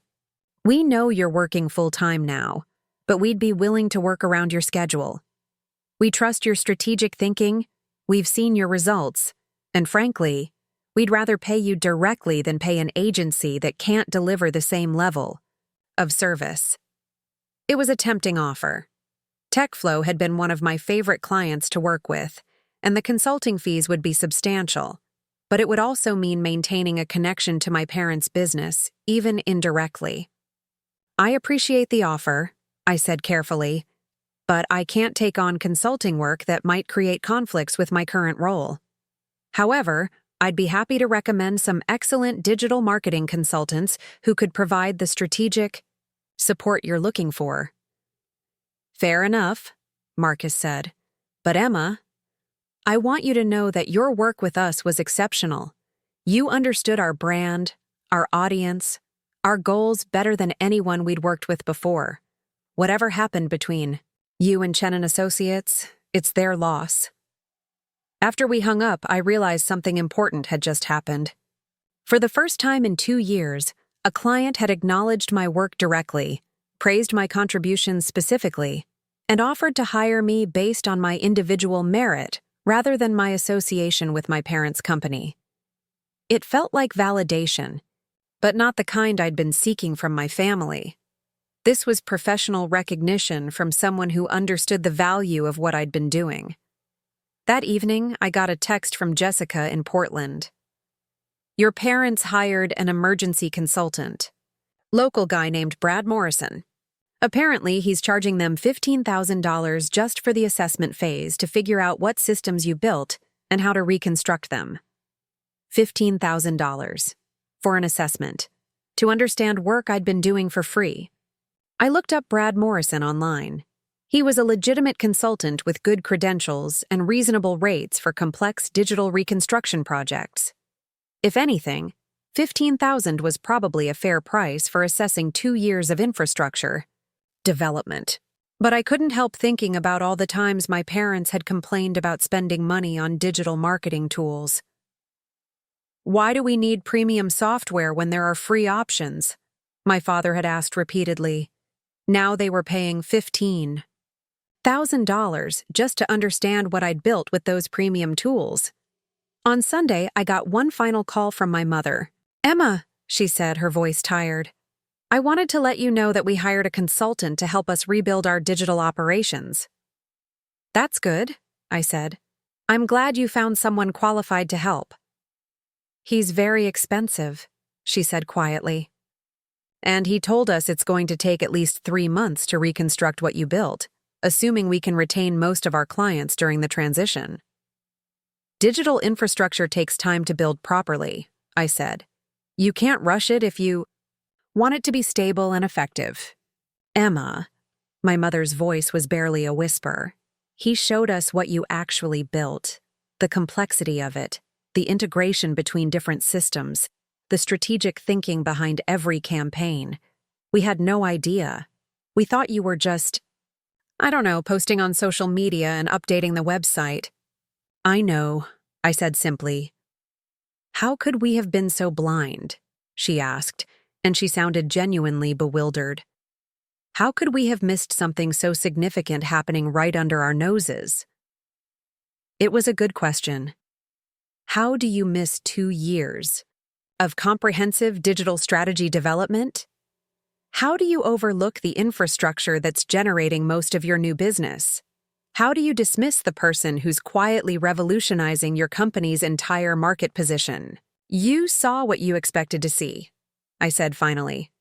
You expected me to be the family disappointment, so that's what you saw. You expected digital marketing to be simple, so you didn't look for complexity. You expected your success to come from traditional business practices, so you didn't notice when it started coming from somewhere else. My mother was quiet for a long moment. The consultant said something that's been bothering me, she said finally. He said that what you built wasn't just digital marketing support. He said it was essentially a parallel business operation that happened to be integrated with ours. He said whoever did this work was basically running their own marketing agency while making it look like it was part of Chen Associates. That's probably accurate, I admitted. So you were essentially running your own business? She asked. I was running your business, I corrected. Your digital business anyway, the part of your business that was actually growing. Another long pause. Emma, she said finally, what we did to you. It was worse than we thought, wasn't it? What you did to me was refuse to see me, I said quietly. For 2 years, I was sitting at your dinner table, living in your house, contributing to your business, and you couldn't see me. You saw a burden, a disappointment, a failure, but you couldn't see the person who was actually keeping your company competitive. I'm sorry, she whispered. I'm so sorry. I know, I said. But sorry doesn't change anything. You made your choice about my value, and I made mine. I chose to go somewhere where that value is recognized and appreciated. Are you happy? She asked. In New York, with your new job? I looked around my small Brooklyn apartment, with its exposed brick walls and the city lights twinkling outside my window. Tomorrow, I'd go back to Velocity Digital, where my colleagues treated me as an equal, where my ideas were implemented and credited, where my expertise was valued and compensated fairly. Yes, I said simply. I'm happy. Good, she said, and I could hear her crying. You deserve to be happy.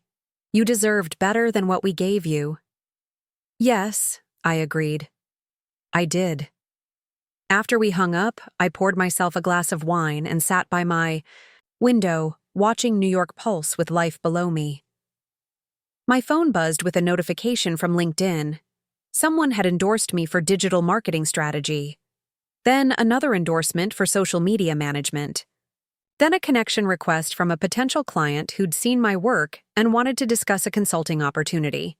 For 2 years, I'd been invisible in my own family while building their digital empire. Now I was visible in my industry, respected by my peers, and valued by clients who understood what I brought to the table. It had taken losing everything I'd built for my parents to finally see what I was worth. But by then, I'd already learned to see it myself. And that made all the difference.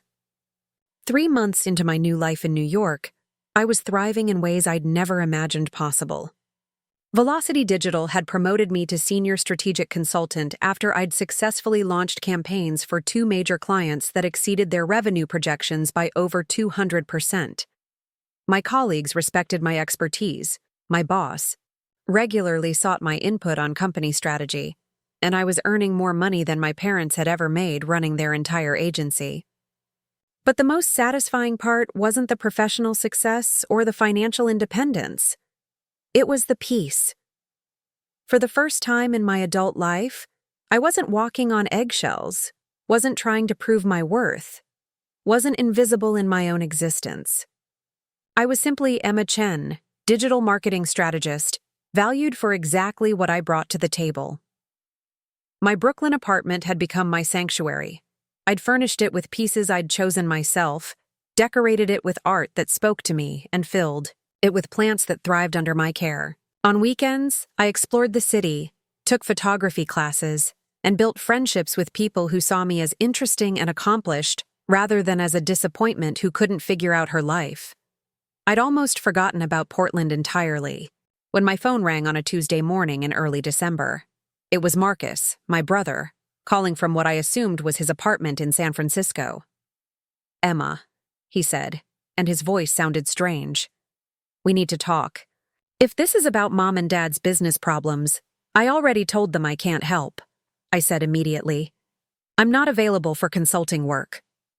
"It's not about that," Marcus said quickly. "Well, not directly. Emma, I'm in Portland. I came home because Mom and Dad asked me to help them figure out their business situation." I paused, coffee cup halfway to my lips. "You're home?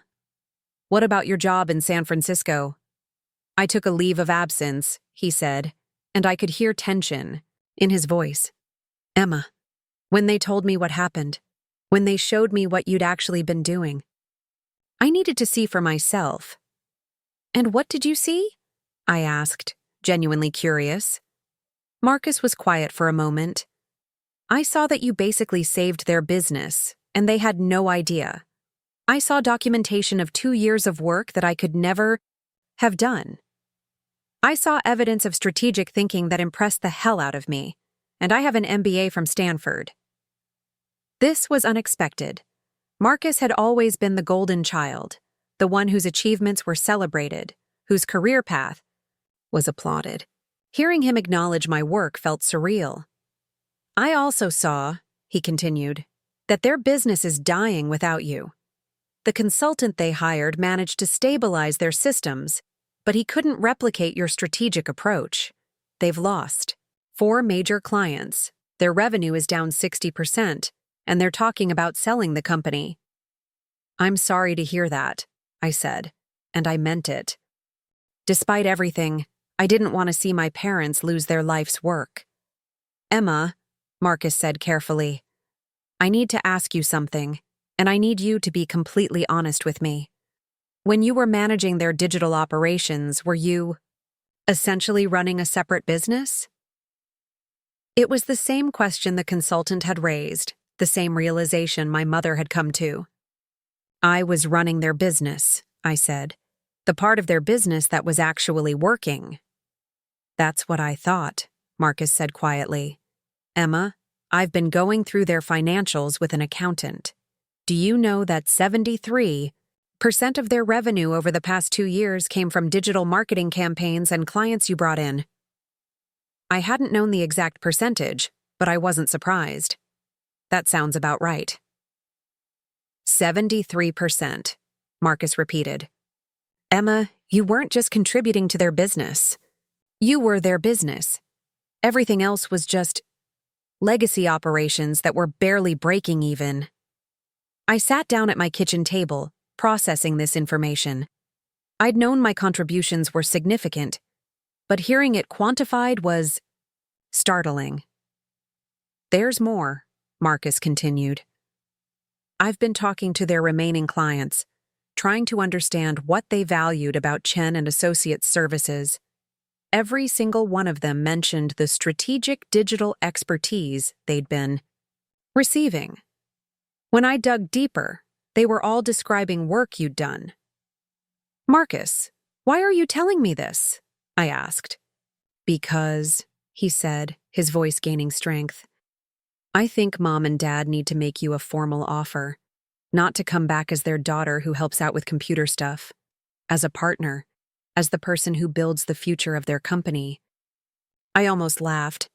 Marcus, 3 months ago they told me I didn't contribute anything meaningful to the family. Now you want them to make me a partner? 3 months ago they were idiots, Marcus said bluntly. They were so stuck in their traditional business mindset that they couldn't see the digital revolution happening right under their noses. You were their revolution, and they were too blind to notice. Even if that's true, I said, why would I want to go back? I have a career here. I have respect, recognition, financial success. I have everything I was looking for, and I found it with people who valued me from day one. Because, Marcus said quietly, you could have all of that and more with a company that you built. Emma, what if instead of being an employee at someone else's agency, you owned part of an agency that you'd already proven you could run? The idea was tempting, I had to admit. But there were too many complications, too much history, too much hurt. It's not that simple, I said. This isn't just about business. It's about family dynamics, about respect, about years of being dismissed and undervalued. I know, Marcus said, and I can't fix that. But I can tell you what I observed this week.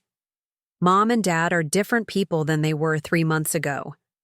They've had to confront the reality of what they lost, and it's changed them. Changed? Them how? They talk about you differently, Marcus said. They don't call you their daughter who couldn't figure out her life. They call you the marketing genius they failed to recognize. They don't refer to your work as playing on computers. They call it the strategic foundation of their business. Words are easy, I said. Actions are harder. You're right, Marcus agreed, which is why I'm calling you with a concrete proposal. Not from them, from me. This caught my attention. What kind of proposal? I want to invest in Chen Associates, Marcus said. I want to restructure it as a partnership, with you as the lead partner for digital strategy. I want to put serious money behind scaling what you built, and I want to make sure you get equity ownership that reflects your actual contribution to the company's success. I was quiet for a long moment, trying to process what he was suggesting. You want to buy into Mom and Dad's business? I want to buy into your business, he corrected. The business you built that happens to operate under their name. Emma, I've been working in consulting for 3 years, and I've never seen strategic thinking as sophisticated as what you developed for their clients. You weren't just doing digital marketing, you were doing business transformation. But what about Mom and Dad? I asked. How do they feel about this idea? They're desperate, Marcus said honestly. They know they can't run the company without digital expertise, and they know they can't afford to hire someone with your level of strategic capability. But more than that, I think they finally understand what they lost. Understanding and accepting are different things, I pointed out. True, Marcus agreed. Which is why I wanted to talk to you first, before involving them in any negotiations. Emma, if you were interested in this kind of arrangement, what would it take? What would you need to see from them to even consider it? It was a fair question, and I found myself actually thinking about it. What would it take? What would I need to see from my parents to believe that a partnership could work? Acknowledgement, I said finally. Real acknowledgement of what I contributed, not just in private conversations, but publicly. If they want me to be a partner, they need to introduce me as a partner, not as their daughter who helps with computers. That's reasonable, Marcus said. What else? Autonomy, I continued. I won't go back to a situation where every strategy needs to be approved by people who don't understand digital marketing. If I'm responsible for digital operations, I need authority over digital operations. Also reasonable.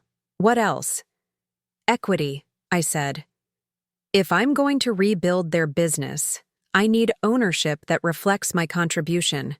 Not just a salary, Not just a title, but actual ownership of what I build. How much equity? Marcus asked. I thought about the financials he'd mentioned. 73% of their revenue came from my work. 40%, I said. And my name on the company letterhead as co-founder of digital operations. Marcus was quiet for a moment. That's actually less than I expected you to ask for. I don't want to destroy what they built, I said. I want to transform it, but I want to be recognized for that transformation. Emma, Marcus said carefully, would you be willing to come to Portland for a conversation? Not to commit to anything, but to hear what they have to say? I looked around my Brooklyn apartment, at the life I'd built, at the peace I'd found. The idea of going back to Portland, even for a conversation, felt like opening a door I'd worked hard to close. But I was also curious. Curious about whether my parents had really changed. Curious about what a partnership might look like. Curious about whether the family relationships I'd given up on could be rebuilt on a foundation of mutual respect. I could come for a weekend, I said finally, but I want everything discussed openly. No family dynamics, no emotional manipulation, no guilt trips. If we're talking about a business partnership, we talk about it like business partners. Deal, Marcus said immediately. When can you come? Next weekend, I said. I'll fly. Out Friday night, we can meet Saturday, and I'll fly back Sunday. Perfect, Marcus said. Emma, I know this is complicated. I know there's a lot of history to work through, but I think this could be something really special, something that benefits everyone. After we hung up, I sat at my kitchen table for a long time, staring out at the Manhattan skyline and thinking about the conversation. Part of me was intrigued by the possibility of owning part of a business I'd essentially built. Part of me was curious about whether my parents had really changed their perspective on my value. But most of me was nervous about opening old wounds, about risking the peace I'd found, about potentially walking back into a situation where I'd be undervalued again. I called my boss at Velocity Digital and arranged to take Friday off. Then I booked a flight to Portland, telling myself it was just a conversation, just an exploration of possibilities, nothing more. The flight to Portland felt like traveling backward in time. As the plane descended through the familiar gray clouds, I could see the city spread out below me, the neighborhoods where I'd grown up, the downtown where my parents' office was located.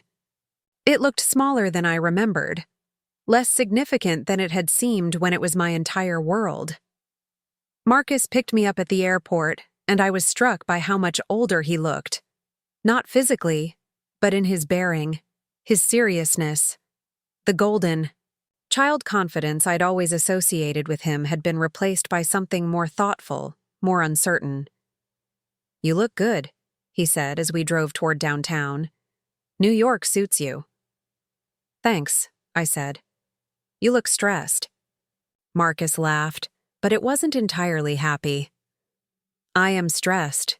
Emma, seeing what you built, understanding what Mom and Dad lost.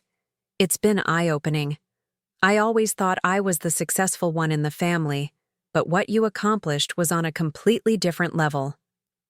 Different doesn't mean better, I said, though I appreciated the acknowledgement.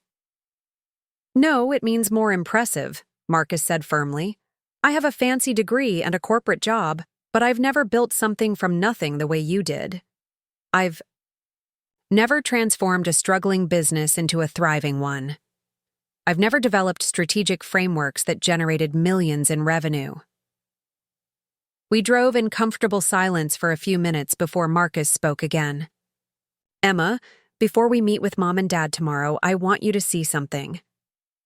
He pulled into a parking garage downtown and led me to a familiar building.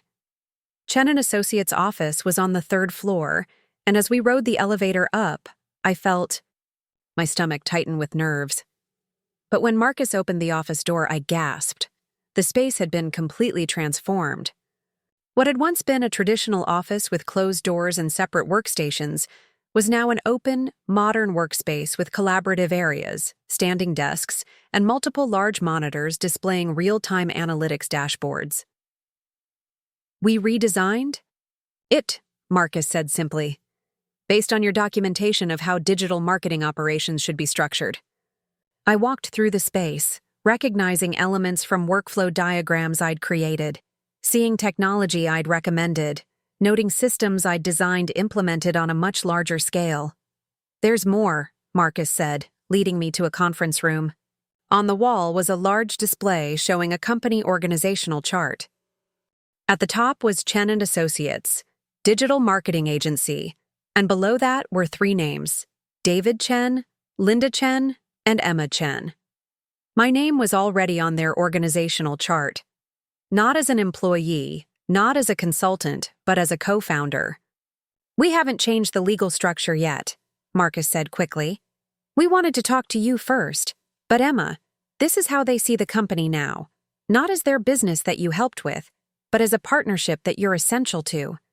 I stared at the chart, at my name positioned as an equal to my parents', and felt something shift inside my chest. Not forgiveness exactly, but possibility. "Where are they?" I asked. "They're at home," Marcus said. "They wanted to give you time to process this before we all sit down together." We spent the rest of the afternoon going through the business documentation Marcus had compiled, financial reports showing the correlation between my work and their revenue, client testimonials, specifically mentioning strategic insights I'd provided, market analysis demonstrating how my digital strategies had positioned them ahead of their competitors. It was 2 years of my work, quantified and validated in ways I'd never seen before. "Marcus," I said finally, "why are you pushing this so hard? What's in it for you?" He was quiet for a moment. "Honestly? Guilt and opportunity." "Explain." "Guilt because I was part of the family dynamic that dismissed you," he said. "I bought into the narrative that you were the one who couldn't figure out her life, when actually you were the one who figured out the future of business. I should have seen what you were doing. I should have defended you. And opportunity? Because what you built is scalable," Marcus said, his voice gaining excitement. "Emma, you developed methodologies that could be applied to hundreds of businesses. You created frameworks that could revolutionize how traditional companies approach digital transformation. This isn't just about saving mom and dad's agency. This is about building something that could change the entire industry." That evening, I had dinner with my parents for the first time in 3 months. The conversation was awkward at first, full of careful politeness and unspoken tension. But gradually, as we talked about the business, about the changes they'd made, about their understanding of what I'd built, the ice began to thaw. "Emma," my father said as we finished dessert, "I owe you an apology that goes beyond what I said on the phone. I didn't just fail to see your contributions. I actively dismissed them. I made you feel worthless when you were actually the most valuable person in our organization." "We both did," my mother added, her voice quiet. "We were so invested in our idea of what success looked like that we couldn't see the success that was happening right in front of us. The consultant we hired made us understand something important," my father continued. "He said that what you built wasn't just digital marketing. It was business intelligence. You weren't just posting on social media. You were analyzing market trends, identifying opportunities, developing strategies that positioned us ahead of our competition. You were running a think tank," my mother said, "and we thought you were playing games." I looked at both of them, these people who had raised me but had never really seen me, and realized something had fundamentally changed. They weren't just apologizing for their mistakes. They were acknowledging a reality they'd been blind to. "If I were to consider Marcus's partnership proposal," I said carefully, "what would that actually look like day to day?" My father and mother exchanged glances. "You would run digital strategy for the agency," my father said. "Complete authority over digital operations, digital hiring, digital client relationships. Marcus would handle business development and operations. Your mother and I would focus on traditional marketing services and client relations. And my role would be recognized. Publicly? I asked. Your name would be on the letterhead, my mother said. Your bio would be on the website. Your expertise would be featured in our marketing materials. No more invisible contributions. And equity? 40%, my father said without hesitation. Marcus explained your reasoning, and we agree it's fair. You built the foundation of our digital business. You should own a significant portion of it. I sat back in my chair, processing everything they'd said. 3 months ago, they told me I wasn't contributing anything meaningful. Now they were offering me partnership, equity, and public recognition. I need time to think about it, I said finally.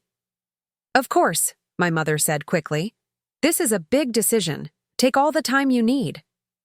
But Emma, my father added, I want you to know that regardless of what you decide about the business, I'm proud of you.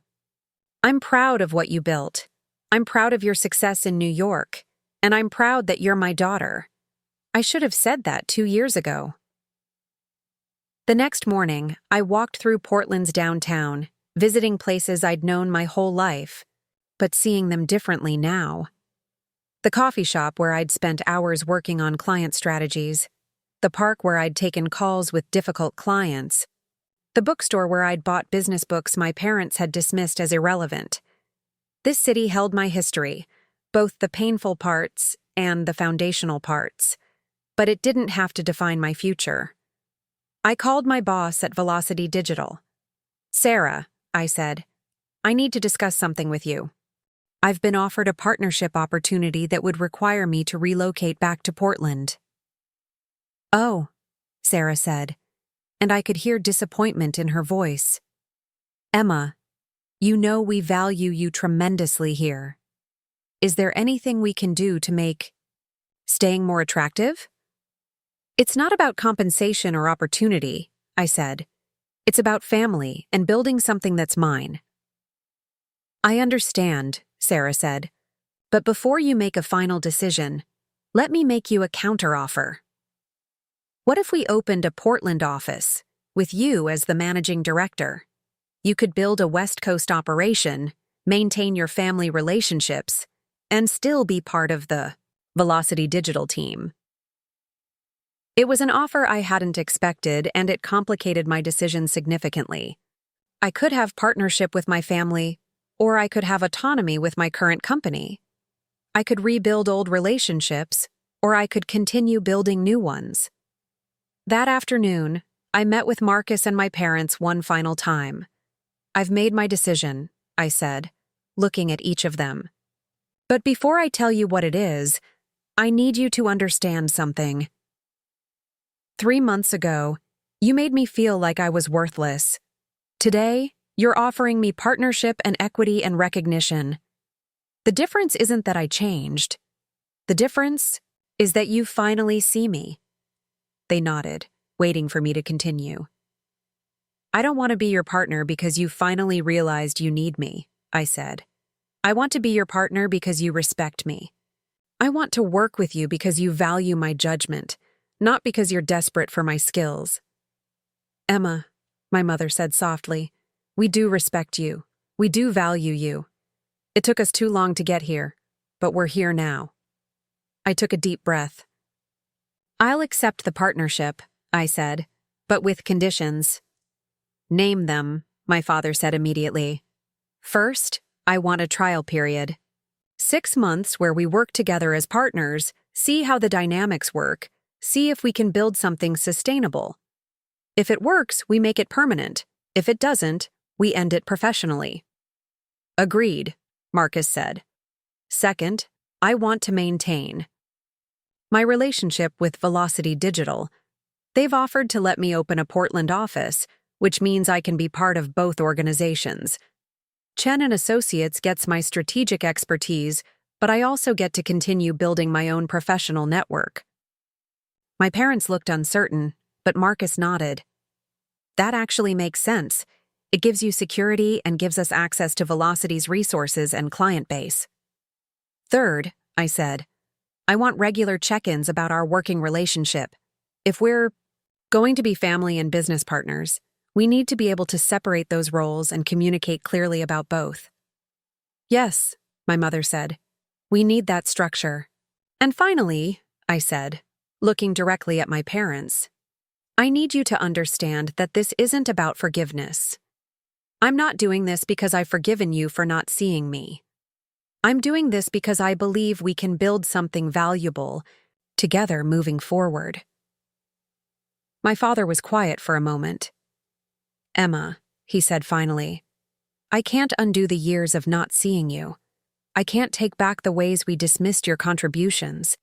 But I can promise you that moving forward, you'll be seen, valued, and respected as the strategic leader you've always been. And I can promise, my mother added, that your name will be on everything. Letterhead, website, business cards, proposals. You won't be invisible anymore. 6 months later, I was sitting in the renovated Chen Associates office, looking at our Q2 revenue reports. We'd not only recovered all the clients my parents had lost, but we'd added 12 new ones. Our digital services revenue had increased by 140%, and we'd been featured in Portland Business Journal as one of the city's fastest-growing marketing agencies. My name was indeed on the letterhead, Chen Associates, Digital Marketing Agency, founded by David Chen, Linda Chen, and Emma Chen. The Portland office of Velocity Digital was thriving as well, with 6 employees and a client roster that complemented rather than competed with Chen Associates. I'd found a way to have both partnership with my family and autonomy in my own career. But the most significant change wasn't in business metrics or organizational charts. It was in the family dynamics. My parents and I had learned to separate our personal relationship from our professional one, to communicate clearly about both roles, and to see each other as complete people rather than as disappointments or expectations. The journey from invisible daughter to recognized partner hadn't been easy, but it had taught me something important. Sometimes you have to be willing to walk away completely before people can see you clearly. Sometimes you have to stop fighting for recognition before you can receive it. Sometimes you have to build your own worth before others can acknowledge it. I was no longer the family disappointment. I was Emma Chen, co-founder and digital strategy director, with my name on the letterhead and my expertise driving the company's future.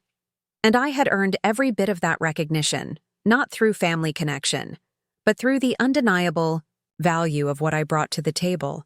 They had finally learned to see me, but more importantly, I had learned to see myself. Up next, you've got 2 more standout stories right on your screen. If this one hit the mark, you won't want to pass these up. Just click and check them out.